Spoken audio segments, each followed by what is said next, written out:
Good morning, folks. Welcome. Happy Wednesday.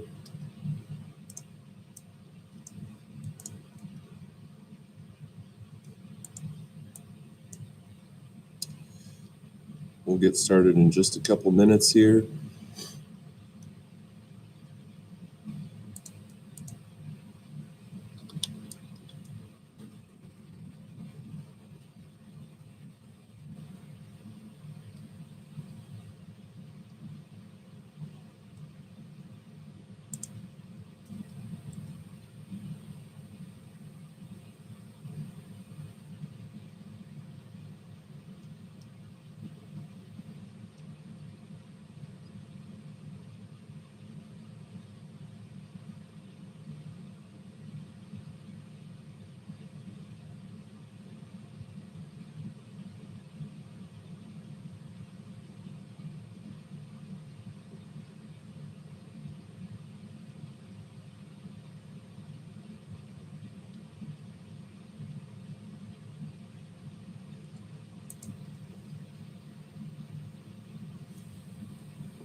If you want to pull up the PowerPoint, we're going to go back and be looking at that PowerPoint. So if you want to get that ready to go,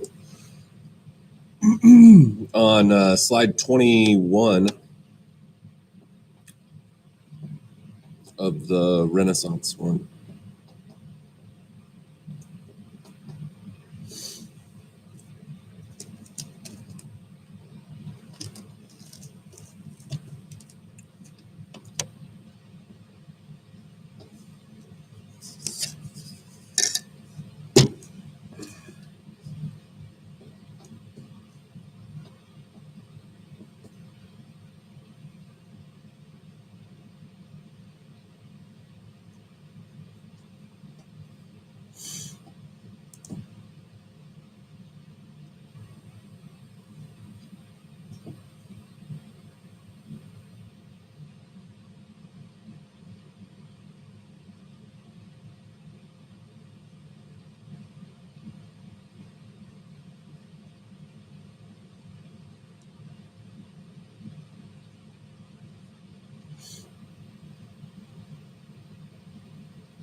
Okay, so it's 7:40, so I'm going to get started here. The last time that we met, we were talking about Pico della Mirindola and Oration on the Dignity of Man, and you had an assignment associated with that, a hippo assignment, and a few questions that go along with that. So if you haven't yet submitted that assignment, please make sure that you remember to do that so that I can give you credit for it. And I wanted to take a minute to talk a bit about Pico della Mirandola and the main, I really wish this would stop doing this right now. And the main point of his piece, Oration on the Dignity of Man, what arguments that he made in there. So if we only have 10 people in here right now, which is not everybody in the class, but if you wanted to take a minute and type up a response, just a sentence maybe, about what was kind of the argument or the point, the purpose of Pico della Mirandola's Oration on the Dignity of Man. What was he trying to convey in that piece? Just give me a quick sentence to summarize it.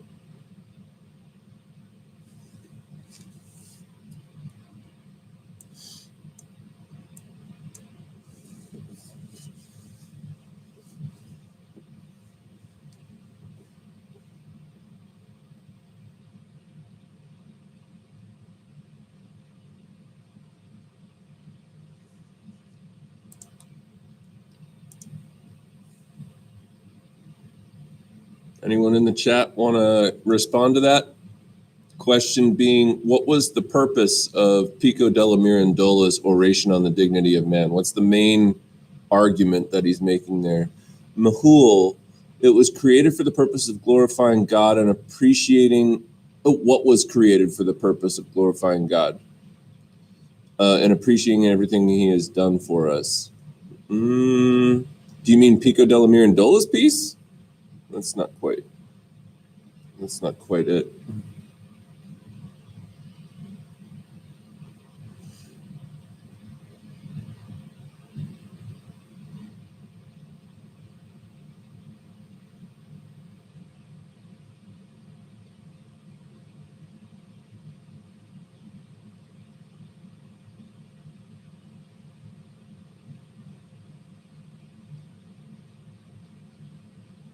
Other responses on this? But God, the creator of man, more freedom, kind of, so humans were like the superior ones on the lowlands.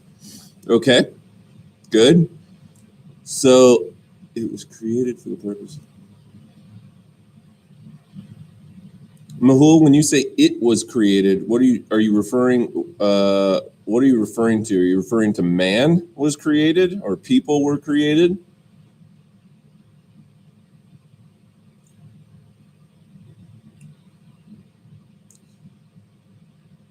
Somewhere along the lines of how we are the most fortunate of living things and consequently deserving of all admiration. Victor, yes. Okay, really good. So now we're getting somewhere. The idea behind the humanist piece that you read this past time, Mirindola's Oration on the Dignity of Man, is attempting to okay, so Oration on the Dignity of Man is a commentary about the position of humans in the framework of the social and spiritual hierarchy of the Renaissance, right? Let's see, what does this say? We just got a couple more. Purpose of Pico della Mirandola's piece was to share why humans were the luckiest creation of God, since humans had the ability to choose whatever we wanted to be. Good. Michelle, I think the point was that God created man to create a being that could fluctuate in the hierarchy so he could appreciate his works, and that the point of mankind is to live to fulfill that purpose. Absolutely. So what Pico della Mirandola really says in this piece is that people have the ability, if they that humans, the thing that sets humans apart from, say, other animals in the kingdom or plants or something like that, human consciousness, the human ability to use reason, the human ability to think and contemplate one's own existence, is in some sense the greatest gift that was imparted to us by the Creator. Okay, in their framework of that would be the Roman Catholic Church or God. Okay, and so but that not all humans do that, and so not all humans live up to the potential. This, what Pico della Mirandola describes, as really a divine potential, right? Divinity, meaning having to do with gods, right? That humans have this innately divine potential that other animals don't have, because humans were themselves created, as the Bible teaches, in the image of God, and that God being perfect means that humans have the ability, not all of them take advantage of it, to demonstrate this divine perfection via great works, via glorifying God, but also glorifying humans.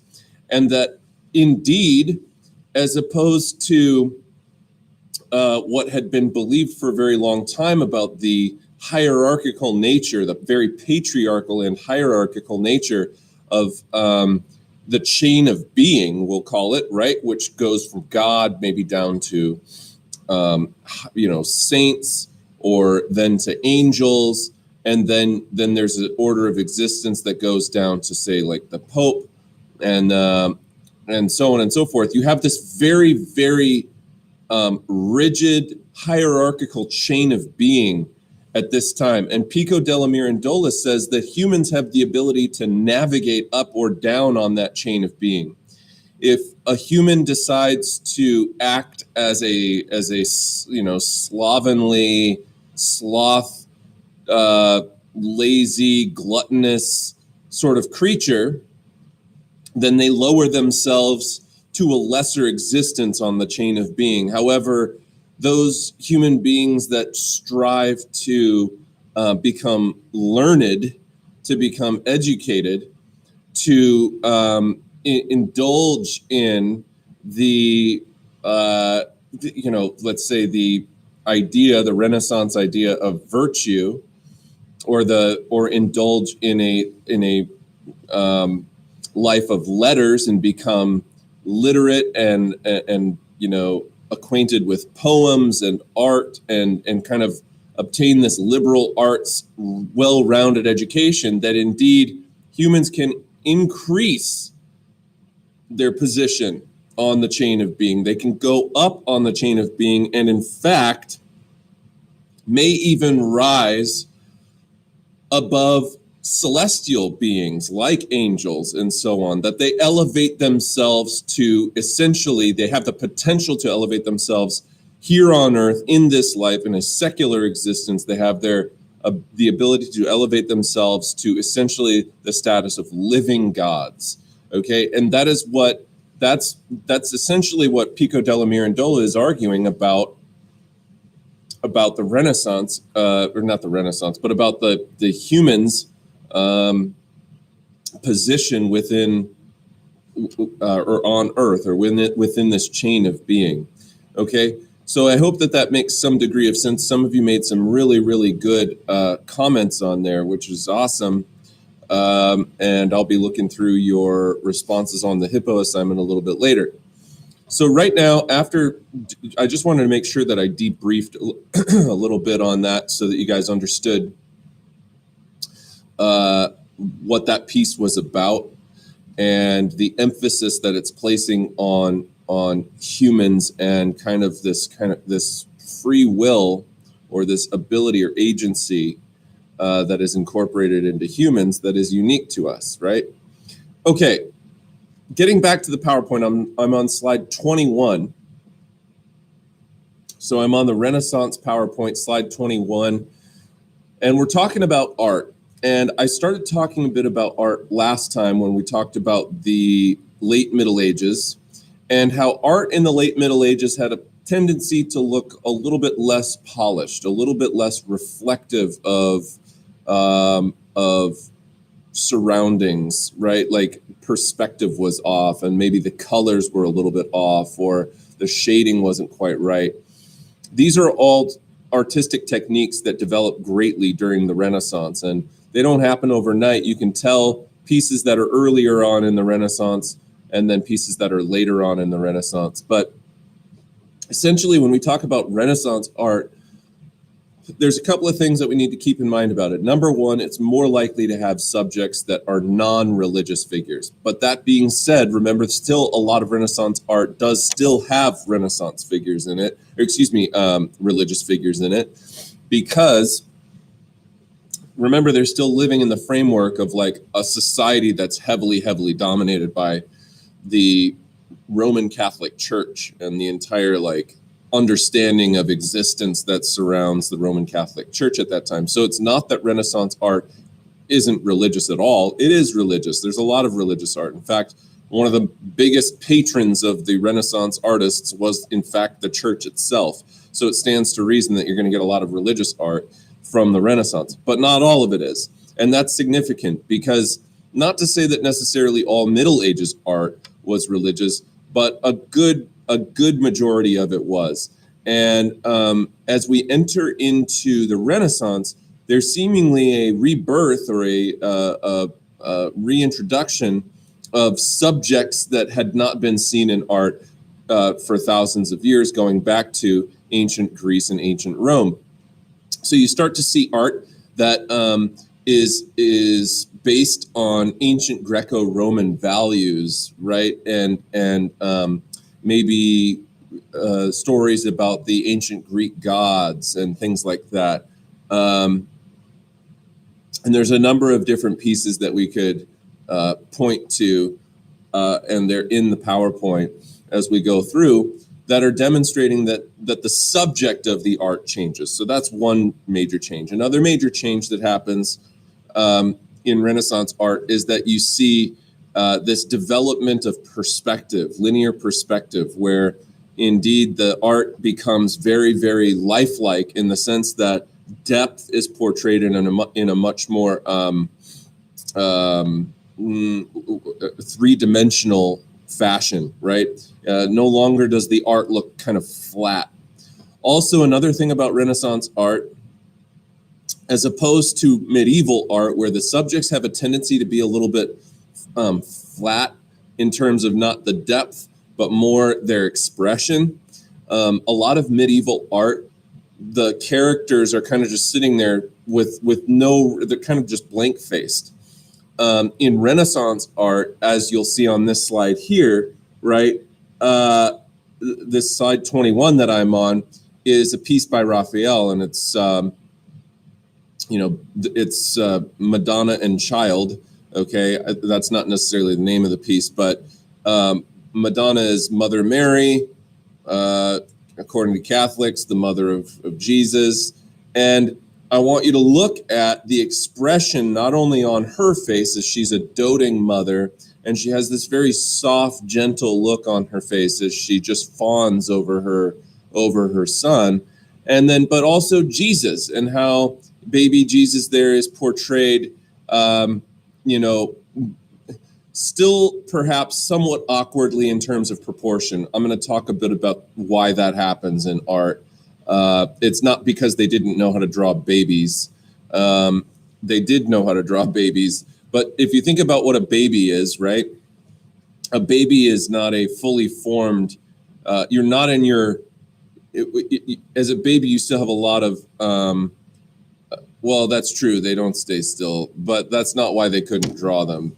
They could have drawn them just fine. But a baby, if you think about what Renaissance art is all about, Renaissance art is about proportion. It's about symmetry.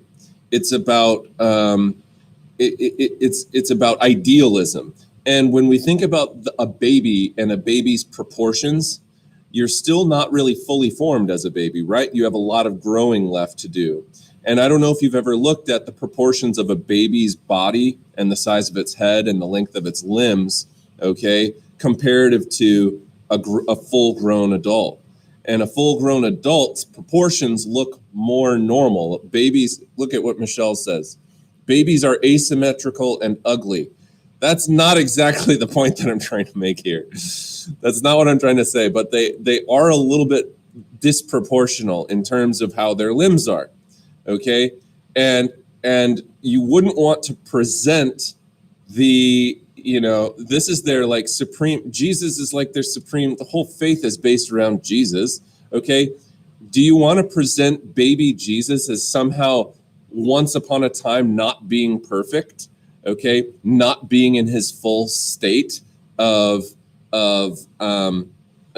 human perfection? Now, of course, Jesus wasn't born like, a fully formed human being. No one is, right? Like, unless, well, maybe he was, I guess. I don't know. I wasn't there. But I mean, presumably, Jesus was a baby just like anyone else was a baby. And then he eventually grew into an adult person, right?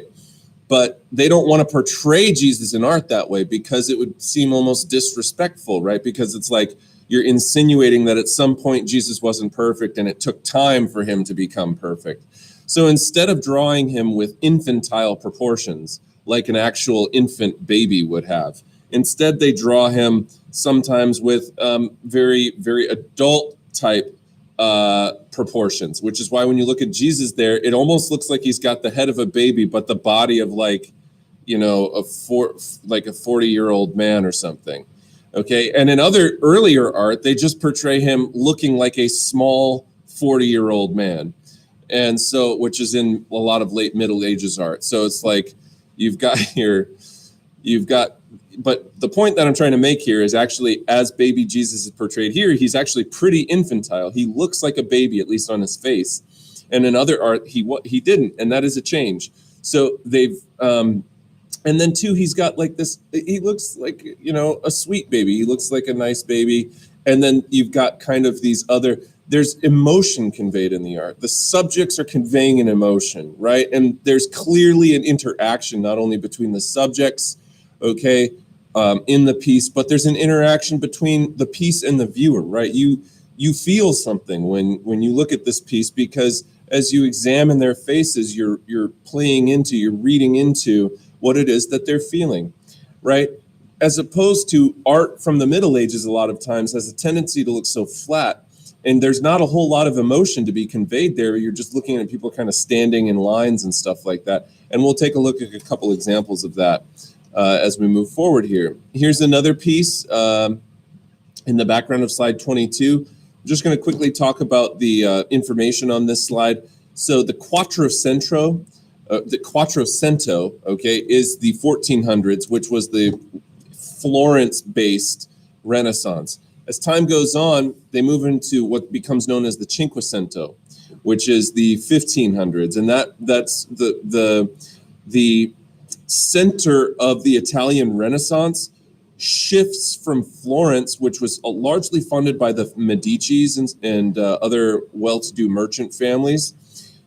It shifts to Rome, and the new major patron of Renaissance art in the 1500s becomes the Roman Catholic Church. Okay, there was a piece called The Lives of the Artists by Giorgio Vasari, which provided a lot of valuable information about the artists and their works. And massive patronage for the arts came from wealthy merchants at this time, families like the Medicis. Patronage also came from local churches, and then eventually Rome became the artistic center of the Renaissance in the Cinquecento. And we see the decline of Florence in the late 1400s resulted in this shift of the Renaissance to Rome.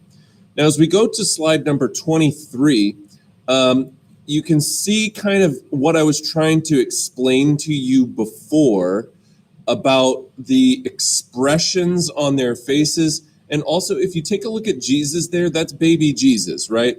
But he looks like, like a 40-year-old lawyer or something like that. All right. He doesn't really look like a divine. You wouldn't look at that baby, right? If you saw that baby in the grocery store, if we're being honest, you'd probably be thinking to yourself, well, that is the face only a mother could love. But the reason, again, that they proportionally portray him this way is because they want to demonstrate that even when Jesus was an infant, he was already born in perfect form. Okay? And so that's why they portray him almost as though he's like a small adult. He clearly does not look like a typical baby there. His limbs are too long, and it just doesn't look right. Also, the expression on his face, very flat, along with Mother Mary and the other. And really, if you look at this, they all look relatively similar to one another. There's not a lot of distinguishing between the various figures in this piece. They all look like they're kind of just replicas of one another, with a couple of exceptions. So this is very classic of what we call Byzantine art.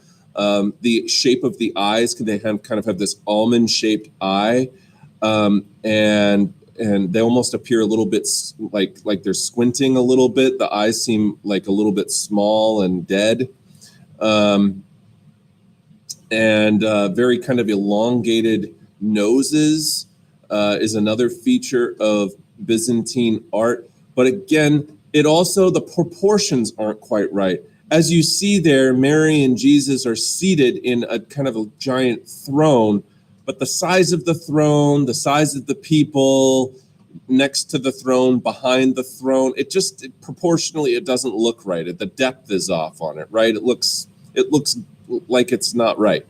So this is, to provide you contrast, to demonstrate how Middle Ages art from the Byzantine Empire and various other places around Europe in the Middle Ages just doesn't quite have the same level of idealism, of form, of emotional conveyance that Renaissance art ultimately develops.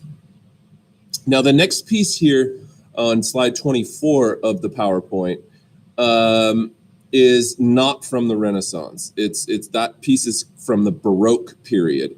But the reason that I put it up there has to do with the use of lighting. Now, in Renaissance art, they used a kind of technique called chiaroscuro.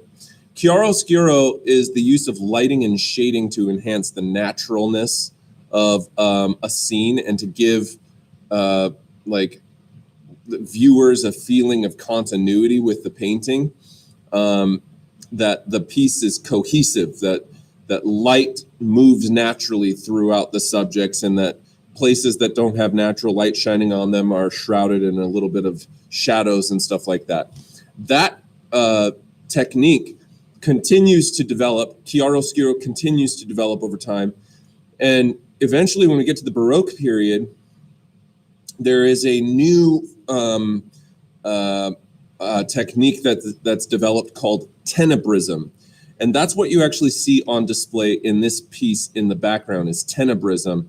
It's almost like a super exaggerated version of chiaroscuro, where you have a real prominent light source from a particular, maybe not even on the canvas, maybe from off the canvas. But that light source comes in, and there are some areas that are well lit up, like the light bouncing off these folks' faces, the subjects of the painting. And then there are other areas of the piece that are shrouded entirely in darkness, like, for example, under the table or behind that the shutter for the window, right? The painting is quite literally just a bunch of dark black paint in those regions there. And you get this really severe contrast of light and dark, and that's Tenebrism, not exactly chiaroscuro. Chiaroscuro is a little more subtle. Okay, it's a little more subtle. Maybe maybe in the ripples of somebody's clothing or something along those lines. Okay. So here you can see perhaps the beginning of the use of chiaroscuro in the portrayal of depth of the cloth in this piece by Giotto, which is sometimes called the Mourning of Christ or the Lamentation of Christ. Giotto is really considered to be the first painter of the Renaissance. We really think of Giotto as like the link between late Middle Ages art and Renaissance art. It's very proto-Renaissance, super early.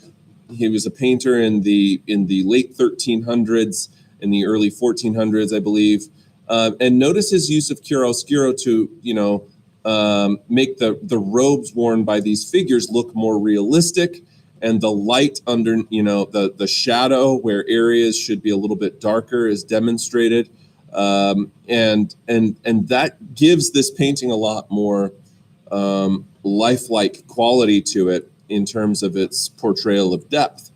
His use of perspective among the various persons in the painting is more convincing than other medieval works as well, too, because if you take a look at even the expressions on their faces, they may not be as expressive as the high Renaissance piece from Raphael that I showed you a minute ago, but nonetheless, you can see concern in these people's faces. You can see an emotion conveyed in these people's faces, right? Their hands are positioned in a particular way, or, there's just expressiveness here that you don't see in that other piece that I showed you from the Byzantine art a couple of slides ago, where everybody's quite stone-faced. Okay, here's Leonardo da Vinci.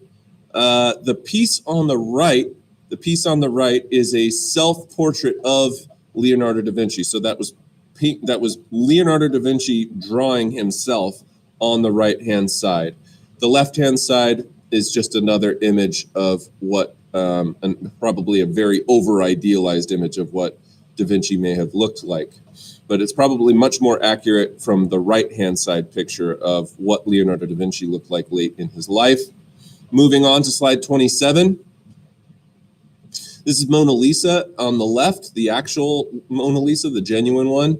The one on the right is a copy of the Mona Lisa. And as you can see, as good as that painting is on the right, it still doesn't quite have the same perfection as the one on the left. And the Mona Lisa is on display in the Louvre Museum in France, in Paris. Okay, it's the museum in the center of Paris that has the giant glass pyramid. And it's a huge, huge, huge museum, the Louvre is. But that is where it's located. And I've seen the Mona Lisa before a couple of times now, actually. It's not as big as you would think it is, to be honest. It's actually rather small. And it's in a giant room, essentially all on its own. But this is another technique demonstrated here in some Renaissance art is called sfumato, right? Sfumato is this, it's almost like a smoky effect. It's blurring the lines. It almost provides a little bit of like a hazy quality to the piece, but it softens the harsher lines of the piece, and it gives the painting this appearance of kind of the smoky softness to it. All right, and that's sfumato. Okay, here's another piece by Leonardo da Vinci, Condottieri. We talked a little bit about the Condottieri last time. They're essentially mercenary brokers. This is that Vitruvian Man piece. Notice the use of symmetry and proportionality to represent human perfection. Leonardo da Vinci was a master of anatomical drawings, and so he was very obsessed with drawing pieces anatomically accurately.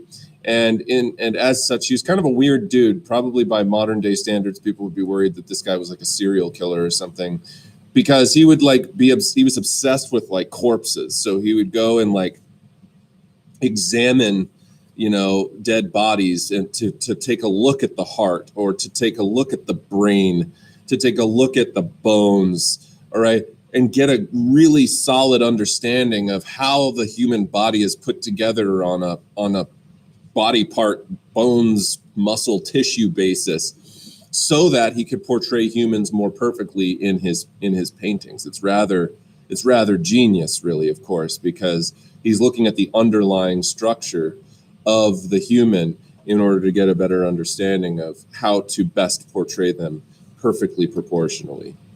High Renaissance art, major Renaissance artist, Raphael is another major artist of the High Renaissance. He was a man of great kindness and a painter of great sensitivity. He was loved as much as a person as he was for his work. Raphael was extremely well liked. He was a kind and gentle soul, but he died very young. He died at age 37. And his major works include the School of Athens, Galatea, various Madonna pieces like the one that I showed you earlier. Again, that piece in the background, not Renaissance art. That's another example of Baroque art, but there's only so many pieces that you can throw up that work for throw in the background that work for a background. Here's on the next one I'm on now, slide 32, Rafael Self-Portrait. That's essentially what he looked like. He didn't probably live to be much older than that. That was done in 1504. He probably lived for another 10 or 12 years after that. And so he was relatively young in that picture there, but remember, he just doesn't live to be very old. Here's Madonna and Child. And you can see, as I was mentioning before, even though it may not look perfectly infantile, Raphael really takes the risk, I guess you could say, to break the mold of portraying baby Jesus as though he's like this 35-year-old man, and instead portrays baby Jesus in a far more infantile fashion. And that just, it was unique. It was new. The next thing is the School of Athens. That's 1509 to 1510. This is a painting, but it's done on a wall. So it's essentially a mural of sorts. And in the background there, you might look at this and think, oh, this is probably a bunch of religious figures and there's Jesus and God. No, although he wouldn't have minded if you got them confused with Jesus and God, because this is a statement, it's a political statement of sorts. What he's saying here is, so the name of this piece is School of Athens, and if you think about what that means, right? Athens, the great location for the center of democracy historically, and also great thinkers, philosophy, like Socrates, Plato, and Aristotle. And who do we have in the middle here but for Plato and Aristotle? Now, Socrates is in this piece somewhere, as are other major figures, Pythagoras, and so on. And actually, if you look very, very, very closely, all the way to the right on this painting, before you hit the edge of the painting, there's a guy standing there in white, okay, with a white hat and standing in a white gown. And directly to the left of that guy, you see a little head popping out with a black hat on, okay? And it's almost like a Where's Waldo piece. That is Raphael, who has painted himself into this piece, demonstrating a couple of different things. The significance of this piece is really cool, and it's indicative of humanism, but it's also indicative of individualism and secularism. So the School of Athens is a really neat piece because it's focusing on, number one, the human figures, the subjects in the painting are humans that lived in real life that are not Jesus, not saints, not so-and-so, disciples, stories from the Bible. These were thinkers. These were people who used reason. These were philosophers that he was portraying here. These were educated, aspiring humans, right? And so that idea goes back to what we were talking about with Pico della Mirandola and humanism, right? These were humans that were to be glorified as much as gods were, or as much as God is, because these were the pinnacle of God's creation. All right, so they still kind of find a roundabout way of making it seem like it's religious, but by valuing the contributions of great philosophers, great thinkers. Also, there's other, you can actually look up, there's a thing on Google where it'll tell you who every single person is on this painting, but I don't know all of them off the top of my head. The other thing is individualism, right? Think about Raphael portraying himself as one of these masters. Okay, he is considered a Renaissance master of the arts, and he was a master in his own time. He was well known in his time, and he paints himself into the painting. Why does he do it? Well, it's kind of no different than if you were to, sign your autograph on something. You're claiming something about it. You're saying this piece is mine. I want to be recognized in this piece, that this piece was a product of my creation, right? Individualism, and then secularism, because of course we're looking at figures that are not religious figures, right? They're thinkers. Okay, and then Sistine Madonna, moving on, slide 35. Here's some other pieces. You've probably seen some of them before. Moving forward to slide 37, we do see a movement in Northern Europe of the Renaissance as well, with Albrecht Dürer, and this was his self-portrait at age 28. And this is another piece by him. This is an engraving rather than like a painting, but it's called Melancholia 1. And then this is a portrait of a Moorish woman named Caterina. Caterina was, basically serves as an example of the early roots of slavery and the Atlantic slave trade that starts to develop at the turn of the 16th century, the 1500s. So when we move from 1492 all the way up until the 1500s, that's when we really see the beginnings of the Atlantic slave trade originate. Caterina was in the service of one João Bradau. I can't speak Portuguese. I apologize. He was Portuguese economic minister living in Antwerp, which is in Belgium, and then which was at the time the financial center of Europe. And Dürer became friends with Bradau during his stay in the Low Countries in the winter of 1520 and 21, and that's where this picture of Caterina was done. was on January 20th, 1521. Nonetheless, it's an interesting reminder of some of the grim realities of the European age of exploration. And then we move into the High Renaissance, where we see the works of, in particular, Michelangelo. Now, unlike Raphael, Michelangelo was notoriously difficult. And also unlike Raphael, Raphael was a rather attractive young man. Michelangelo was really he looked like he got knocked right in the face with the ugly stick. Okay, he was really not an attractive human being. He was just ugly. And he was also really kind of ugly of spirit, too. He was notoriously difficult to get along with. He constantly would argue with people who were paying him. He was just kind of a curmudgeon. Okay, not particularly very likable. However, very, very, very talented, of course. And he knew that he was the best, particularly after Raphael died. Unlike Raphael, who died relatively young, Michelangelo lived to be quite elderly. And he worked through his whole life, and he became extremely famous, but also in some sense kind of infamous because of how just kind of much of a jerk he was. But anyhow, he became known just as much for his sculptures as his paintings, whereas Raphael is much more known for being a painter. And Michelangelo, basically, he's kind of another archetype of a Renaissance man, multi-talented, right? He's a sculptor, he's a painter, he's a thinker. He was very much appreciated during his own lifetime, and his own works, because we have such a massive period of time that Michelangelo lived, we see even his own works evolve over time. So there's like early Michelangelo pieces and there's late Michelangelo pieces. And he's really credited with kind of bringing the Renaissance into the next era of art, which is Mannerism. So he's sometimes referred to as the first Mannerist painter as well. But we typically associate him with High Renaissance. Now, of course, probably one of the most famous paintings that Michelangelo ever did was a painting on a ceiling, which is known as a fresco. And on slide 41, you can see Michelangelo's The Creation of Adam. Now, The Creation of Adam, that piece there that you're looking at, just that segment of it is probably about, I don't know, I'm going to guess 5 feet tall and about 9 feet wide.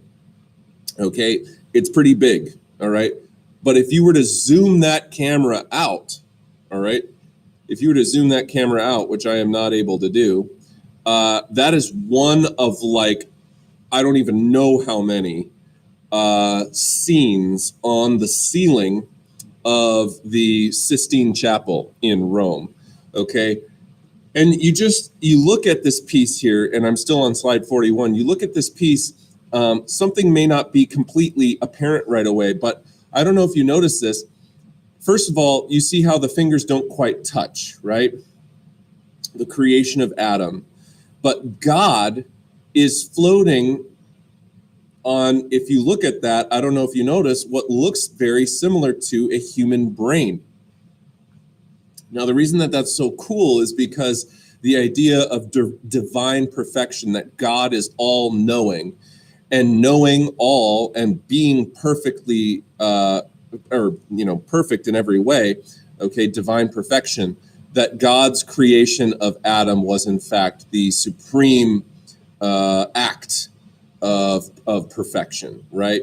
Was to create man to be able to recognize and glorify this God, right?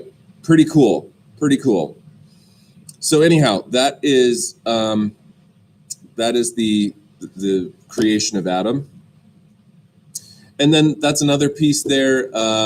This is the Last Judgment scene. It's also from the Sistine Chapel, but interestingly enough, the creation of Adam was done very, very early on in Michelangelo's career. This was done like 40 years later. The church hired him again. So he was late in life when he painted the Last Judgment scene, which is on the back wall of the Sistine Chapel.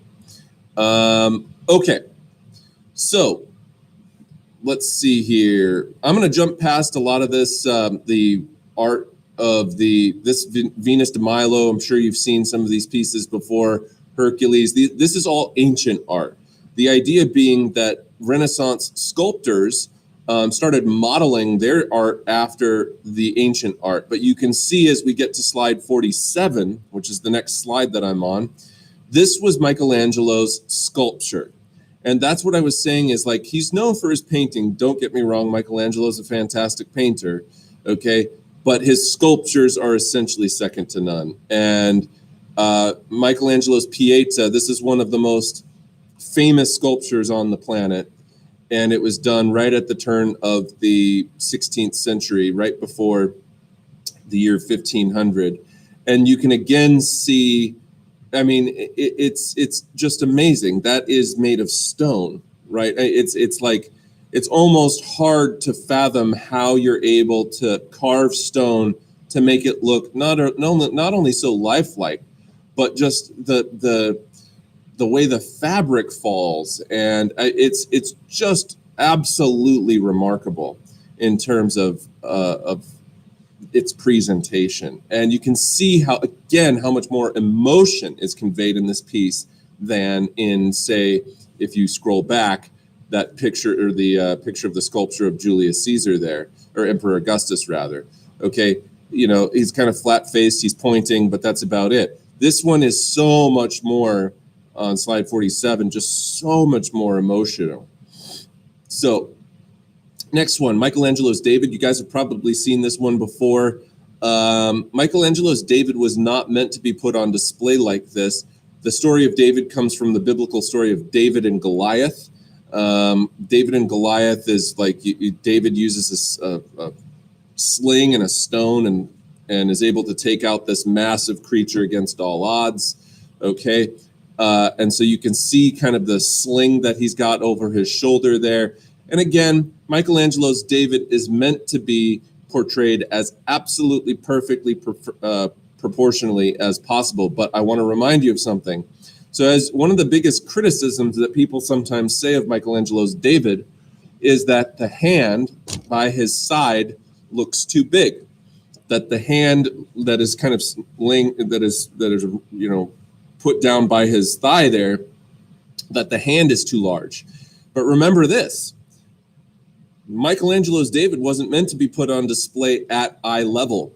So here's the thing that's so crazy about this. Michelangelo was so perfect with proportions. He knew that this piece, this sculpture, was going to be elevated. It was going to go on the outside of, I think, a cathedral or something, and it was going to be elevated about 40 or 50 feet in the air. And he knew that if he had done the hand perfectly to proportion, that it would have looked off from the angle of somebody standing on the ground looking up at the statue from that distance. And so the thing that's so amazing about this piece is that he gets it right based on the level that it was supposed to be at when it was finished, which is insane. Because if you actually were to put this piece where it was originally intended to be put 500 years ago, it would look absolutely perfectly proportional to the eye, But as it's now at eye level, keeping in mind that Michelangelo's David stands about 9 feet tall, so it's huge, okay, it's pretty impressive. Anyhow, moving forward here, just because I felt like I couldn't go without mentioning all the Ninja Turtles, here's Donatello, but Donatello existed early on in the Renaissance. He's an early Renaissance figure, but still nonetheless a well-known artist. Okay, moving forward to kind of architecture and looking at some architectural things. You can see this Milan Cathedral on slide 53. You can see the Notre Dame Cathedral in Paris, France. That was the one that caught on fire a couple of years ago, or about a year ago. And so now it's in the process of being rebuilt. This was the one that I mentioned earlier. This is Chartres Cathedral in France. And that's the one that was mentioned in the William Manchester book. You can see that the shape of the cathedral is a cross, okay, which is, you know, just the general shape that cathedrals are. They're built as a cross. And then And then you can see ancient architecture here. That's the Pantheon in Rome, which was built 2,000 years ago. That's not obviously a Renaissance piece. In fact, none of these buildings have been Renaissance. I'm just trying to show you some pieces here of history that ultimately ended up influencing Renaissance architecture. There's the Parthenon in Athens, okay? And that's how we end up getting, and then we get to slide 59, the Parthenon replica in Nashville, Tennessee. So that's a replica of the Parthenon. And then the Colosseum, of course, in Rome. We've got the famous archways known for containing gladiator fights, okay? And then here now we finally get to on slide 61, we finally get to St.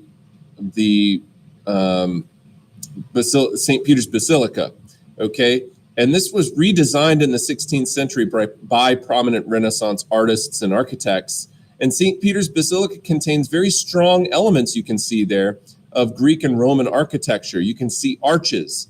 You can see those giant pillars. You can see the triangular pediment. You can see the dome, okay? It's got a dome on it. To us, this probably is more resemblant of a governmental building, but this is a cathedral. And our governmental buildings were built about 200 years after this. But because of the Renaissance being this renewed interest in antiquity, they started incorporating some of these features into the designs of these buildings.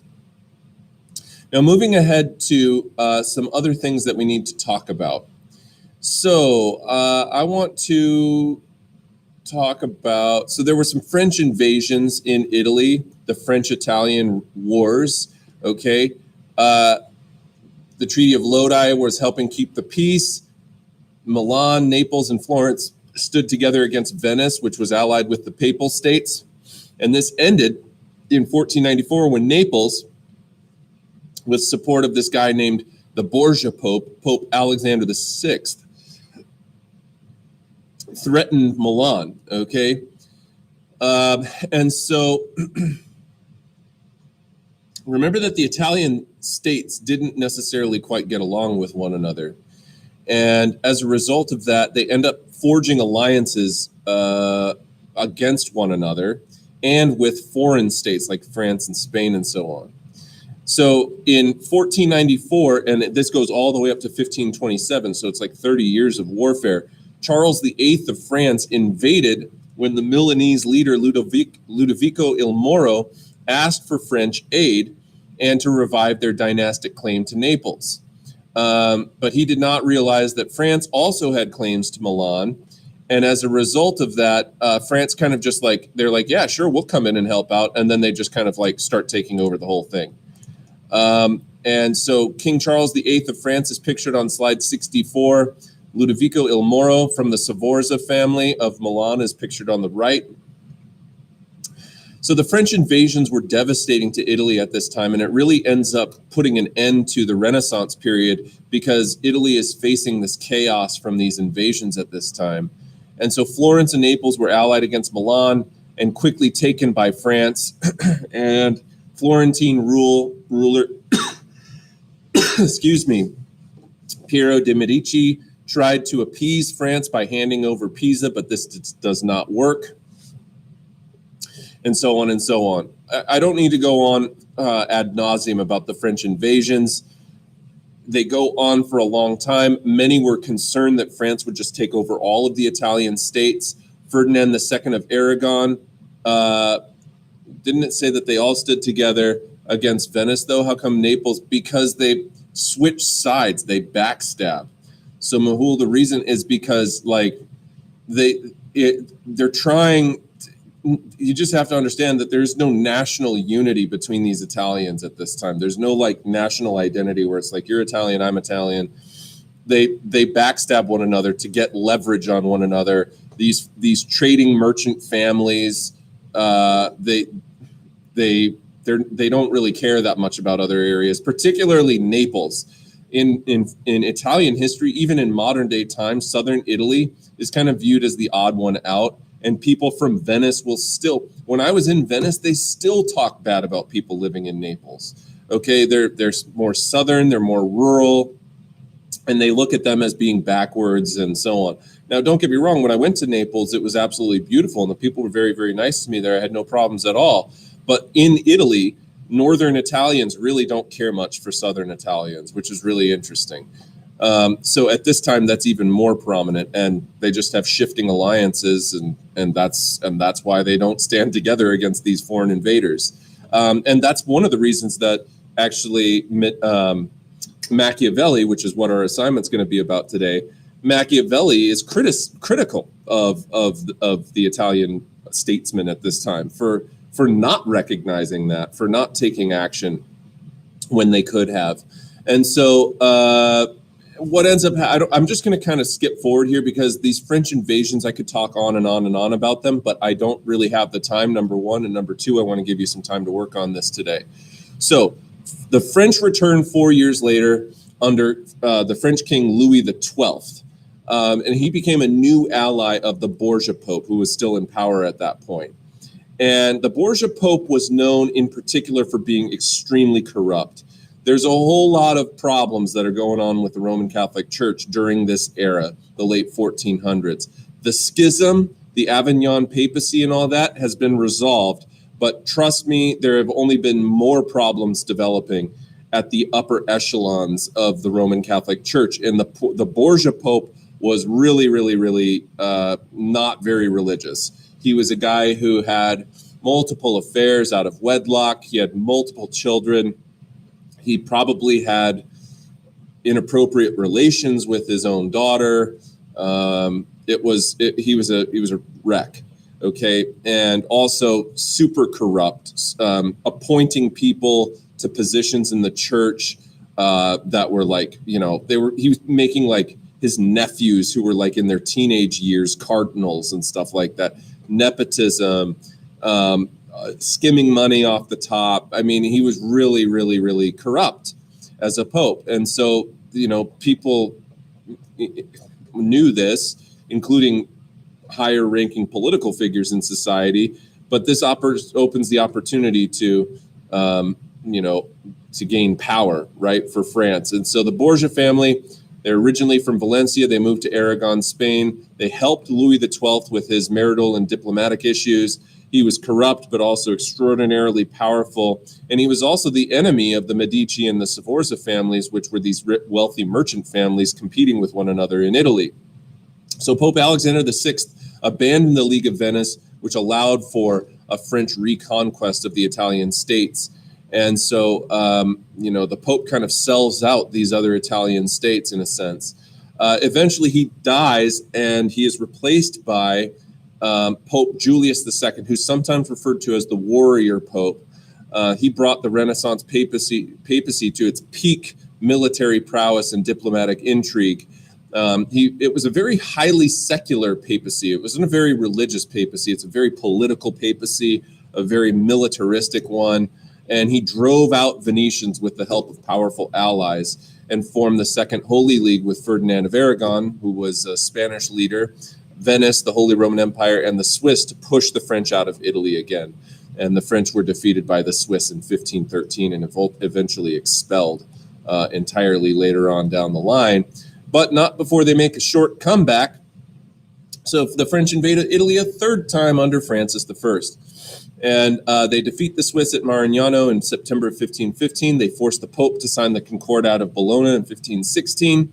And afterward, the Habsburg-Valois Wars broke out, which were four major wars between France and Spain. France won none of them. So the last slide that we're going to get to today is slide 70, and that is going to be on Nicolo Machievelli.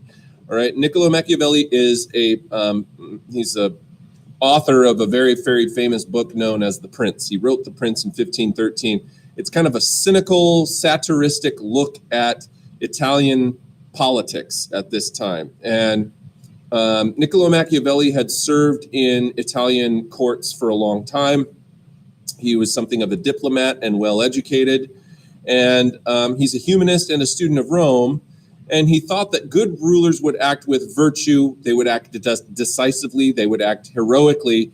But he also, was almost somewhat critical of the humanist movement, because he said that sometimes the humanist movement undercuts people's ability to act with pragmatism, as they are constantly philosophizing about these pie in the sky ideas of things. He wanted Italy to be unified and independent by any means necessary, and he was very critical about how these leaders kind of couldn't see the trees for the forest in expelling foreign invaders and just kind of putting differences aside, and or any of these leaders to be able to act with enough pragmatism to undermine. He said that good leaders have to be two-faced. Good leaders are going to have to do bad things at times, and this kind of thing. But you can't be sorry for it, because the ends justify the means. And if you've ever heard that phrase, the ends justify the means, it has to do with, it's like, look, no matter how you have to beg, borrow, steal, lie, cheat, murder, whatever it is, if the ends justify the means, what that means is that if you accomplish your ultimate goal, and the ultimate goal creates a greater good, then whatever means it took to get there were then become justified. All right. And this is a pretty brutal, of course, way of looking at leadership. But indeed, Nicolo Machiavelli's teachings in The Prince have shown to be quite, important over time, or at least, what's the word that I'm looking for? Very poignant. It's kind of sad, but it's true that there are many examples of leaders that very much resemble the kind of ideal leader that Machiavelli, wrote about throughout history. So here's what your assignment is going to be for today. First of all, I'm going to take attendance for those of you that are still in here today. If you could, let's see here. Oh, gosh. Okay, here's the question for today for attendance. I want to know if you could do anything with your life, okay? If you could do anything with your life, like say a career, or let's say career, whatever career you want, and you didn't have to worry about money, okay? If you had to pick a career right now, right today, that you could go for and make it and know that you were going to make it, what career would you pick? Without any other influence, just it's all you, whatever career you want to pick.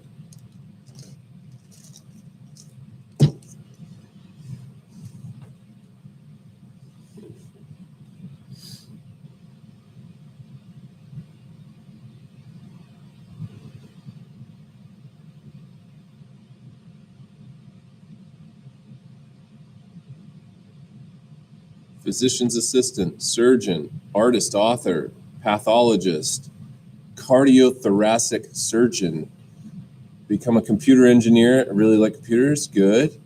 Nurse, forensic pathologist, engineer. I should have figured that you guys were going to pick these kinds of things. Pianist, ooh, cool. I would get a doctorate in neuroscience, OBGYN in the maternal fetal area, digital artist or an animator, pharmacist. That's awesome, guys. You guys are animator. You guys are really, yeah, that's neat. I love that. You guys are really interested in some cool stuff. Really, really cool. Well, mine was history, teachers, and look how great it's done for me. Right? Just kidding. But the point being that, like, you know what? I've been doing this thing recently where I create music production with a friend of mine, and it's nice to be able to put some of these dreams into action for the first time at 36 years old. So, anyhow, very good, folks. Well, here's your assignment. Look for the new assignment on Canvas. It's going to be related to Niccolò Machiavelli. I'm going to ask you some questions about the piece, and have you do a bit of a hippo assignment on that one as well, because I'm trying to get you into the practice of being able to read these things and do hippo on your own, and just have it be something that automatically comes to your head when you read a piece. So we're going to continue with doing some primary resource reading today for your assignment I'll be posting that very shortly, probably in the next like hour or two. And so actually, I'll try and get it up before 9 o'clock because I have about 15 minutes right now. So I'll try and get it made before 9 o'clock and put that on there. And then when that's up, you can just go ahead and complete that this afternoon during the distance instruction portion of the day. So, folks, thanks so much for responding and tuning in this morning. And I will see you back here on Friday. Have a great day.